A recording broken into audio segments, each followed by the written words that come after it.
Ye Gods by Tom Holt. Chapter 3. Jason got up, looked around him and wondered where he was. Didn't take him long. He was lost. Pity, but never mind. When you're a hero, being lost isn't exactly the end of the world, just a passing inconvenience between adventures. It happens to all of them and they all know how to deal with it. For example, round about the end of the second reel, the hero has usually been kidnapped and whisked away by helicopter to a secret location miles from anywhere where the villain tries to do away with him by some entertaining but hopelessly over-involved means. The hero gets out of that natch and sprints out of the secret location just in time to clamber onto the wing of the villain's light aircraft, which is just taking off. And there's a spectacular fight, the villain comes to a bad end, and the hero has just enough time to leap out of the plane before it collides with the side of a mountain. We are, you realise, miles from anywhere by this point. No trains, no public transport of any kind. 5 seconds later, the hero is strolling into the bar of the casino, wearing a dinner jacket, all ready for the final car, lorry, armoured personnel carrier chase sequence, which will end in a cloud of rolling flames out in the middle of the desert somewhere. Have you ever stopped to look at what these heroes wear on their feet? No? Well, it certainly isn't walking shoes. There is a perfectly simple explanation for all of this. Behind every hero travels a small, divine functionary driving something not unlike one of those motorised golf buggies. In the trunk, there's 3 changes of clothes, assorted lethal weapons, a first aid kit, and usually a thermos of hot soup. It's strange that so few people know about this handy and convenient service. Perhaps it's something to do with heroes being basically insecure, or perhaps they all take it for so much for granted that they forget to mention it. Jason looked round, whistled irritably and tapped his foot. A moment later, the old familiar wheezing noise reached his ears as a buggy, a sort of deluxe version of the obese golfer's friend, bumped over the rocks towards him. "What kept you?" he said. "Sorry, boss," said the driver. "The power pack went flat just outside Kabul. You try getting 2 torch batteries in a fundamentalist Muslim country. You'll soon see whether you got what it takes." "Where are we?" Jason asked, brushing a little dust off his immaculately tailored battle dress.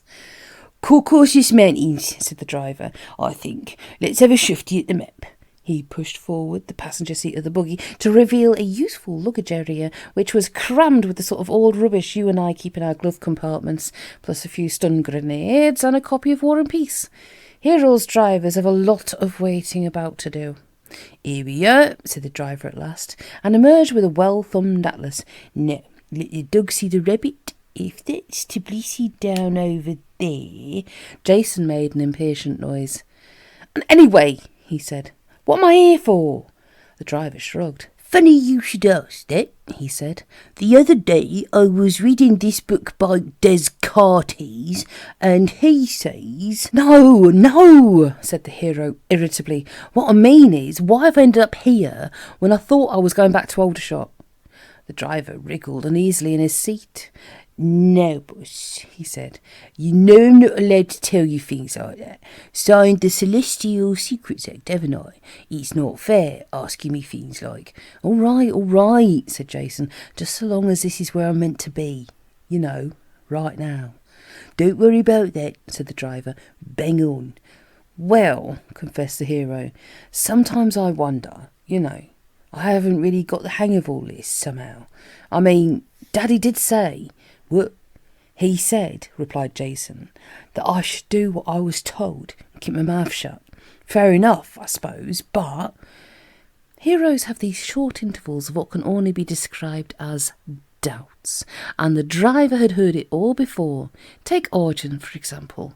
Many was the time he'd had to give him a good talking to on the eve of a big battle.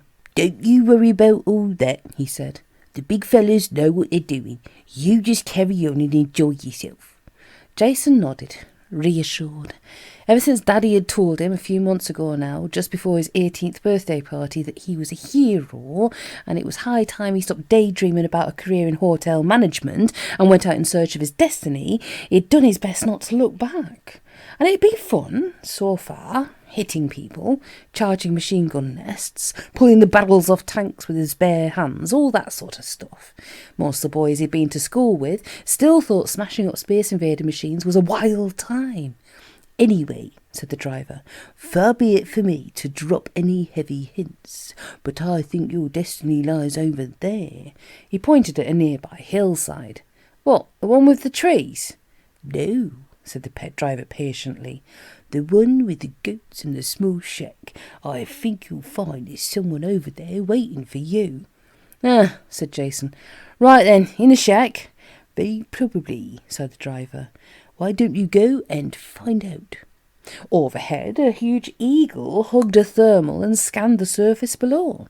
When he saw the human figure plodding grimly up the hillside, he let out a squawk you could have heard in Azerbaijan. Then he swooped suddenly to recover the copy of Time he'd been carrying in his beak, looped a swift loop, and sped away. In the shack, Jason found an old woman.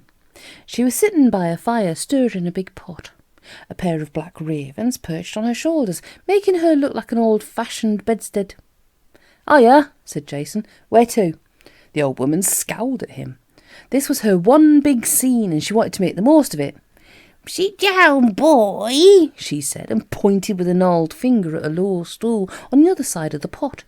"No offence," Jason said, "but can we skip all that? I've had a hard day, what with having to parachute out of the Hercules when the rockets hit it, then landing in the tree, then getting the motorbike started and being chased for 30 miles over rocky terrain with helicopters shooting at me. And then," he added, "getting the flat tyre.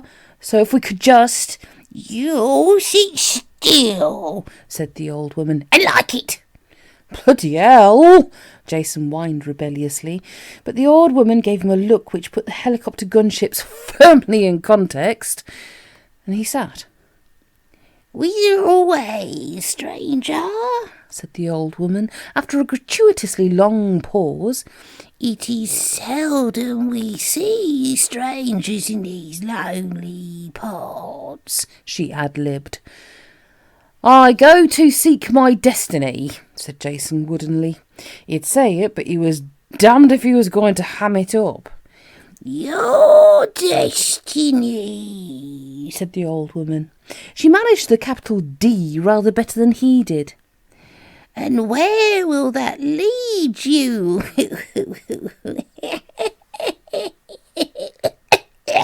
She cackled. Cackling is a dying art, so they say. "Over... Look, do I have to say all this shit?" "Yes."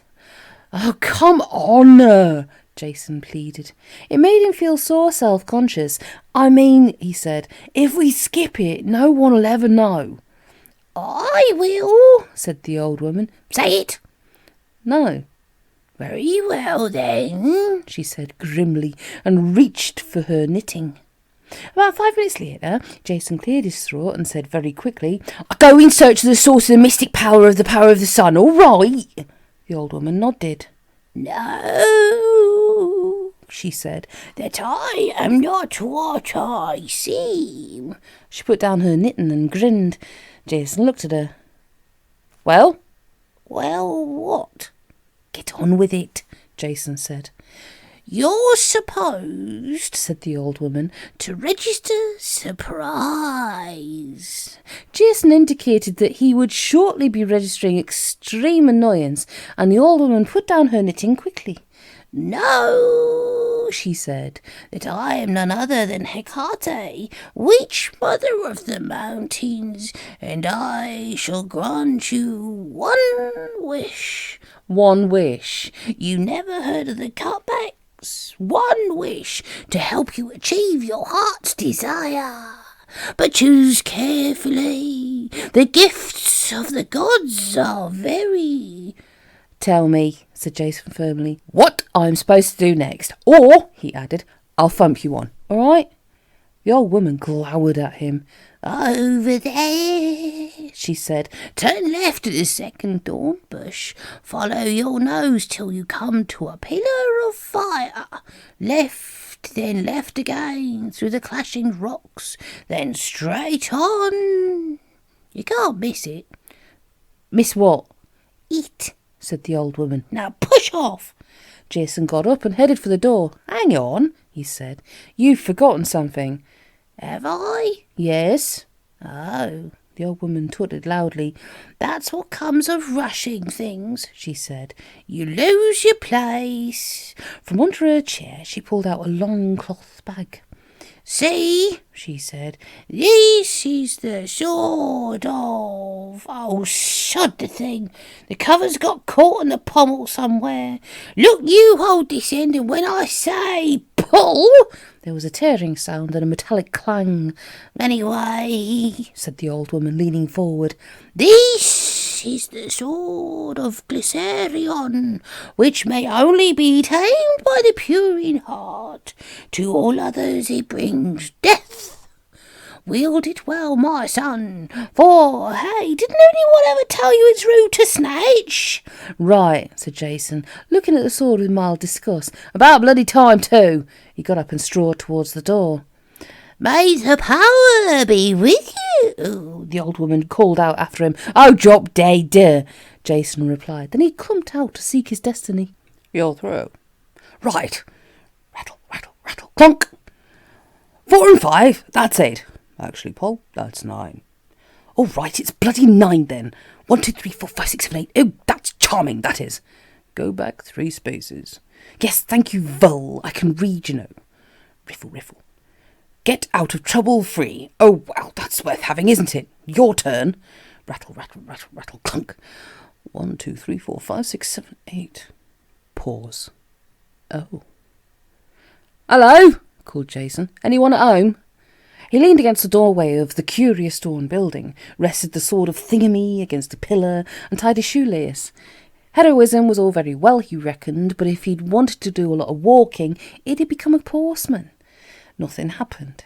Jason put his newly secured foot back on the ground and tapped it. "Hello," he repeated. "Anybody there? I haven't got all day, you know." From somewhere inside the ruined temple there was the sound of someone dropping something, and the something breaking. "All right," said a sweet, enchanting female voice testily. "Just wait a minute, will you?" Then 2 women appeared in the doorway. Let us take the time to describe them. First things first. They are a pair of absolute honeys. No mistake about that. You expect to see the title of a glossy fashion magazine floating above their heads in big block capitals. One of them is tall, noble, austere. She is dressed in a simple, demure white robe, and on her head is a plain band of yellow gold. In the crook of one arm she carries what you instinctively know is a golden palm branch, symbolising something you can't quite remember. Her hair is the same colour as the band and the branch, and her eyes are a sort of refrigerated blue.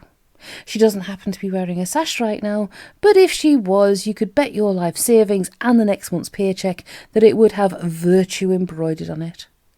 The other one is dark, smouldering, and has more curves than Le Mans and Indianapolis put together.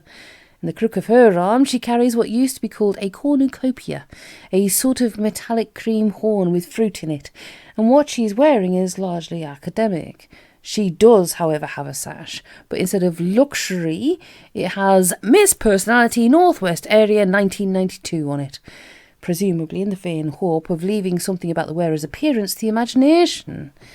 In her mouth she has a couple of hairpins, and she doesn't look too pleased. "Ready?" said Luxury through the hairpins. "Sorry?" Jason said. "Oh, come on," said Luxury. "I've got a lemon souffle on the gas. Let's not muck about." "Ah," said Jason, blushing slightly. "Yes, right. I've got to choose, have I?" "That's it," said Luxury. "And if you could see your way to getting a move on, we'd both be most terribly grateful. All right?" Said Jason. "Look," said Luxury, "if you're worried about hurting our feelings, don't be, okay? Just get on and choose, and then we can all carry on with what we're supposed to be doing." "I'm sorry," said Jason, "but shouldn't there be roads?" The girls frowned and looked at each other. "You what?" they said. "A crossroads," Jason explained. "One road leading straight, narrow and uphill, towards a distant prospect of the battlements of the Shining City. The other winding broad and downhill, leading to, you know, thing." The girls looked at him. Well, said Virtue, yes, now you come to mention it, strictly speaking. But since you seem to know all that already, do you think we could possibly... said Jason. Yes, of course, well... 30 seconds passed. Luxury looked at her watch. Considering where it was pinned, this was no mean achievement. I'm sorry, said Jason, and I hate to be difficult, but I'm going to have to insist on the roads. There was a deep sigh. Please yourself, then, said Luxury. Look, will you just hold on a minute while I turn down the gas? Do the roads for me, there's a love. Virtue nodded. Jason stared. There in front of him lay 2 roads, just as he had imagined them, except that the road of Luxury was paved with violets, not primroses, and the road of Virtue had a big sign saying, "No services for 200 miles," beside the verge. Will that do? Said Virtue. Well, Jason replied, this should be easy, of course, but... Just then Luxury came back, removing a pinny with the world's best cook on it. Got it working, Ver? She asked. Just about, Virtue replied. Better get someone in to look at it tomorrow, though. Otherwise we won't... The words dried on her lips. From out of the blue, a large yellow placard had appeared and plonked itself down at a point just before the 2 roads diverged. On it was traced, in letters of synthesized fire, the word diversion, and a big white arrow pointing due west. Ah, said Jason happily, and followed the arrow. Clever, said Vulcan with grudging admiration. Lermontov's gambit on a double fluke score. Neat. Apollo gave him a worried look, such as William Tell might have given Isaac Newton. Actually,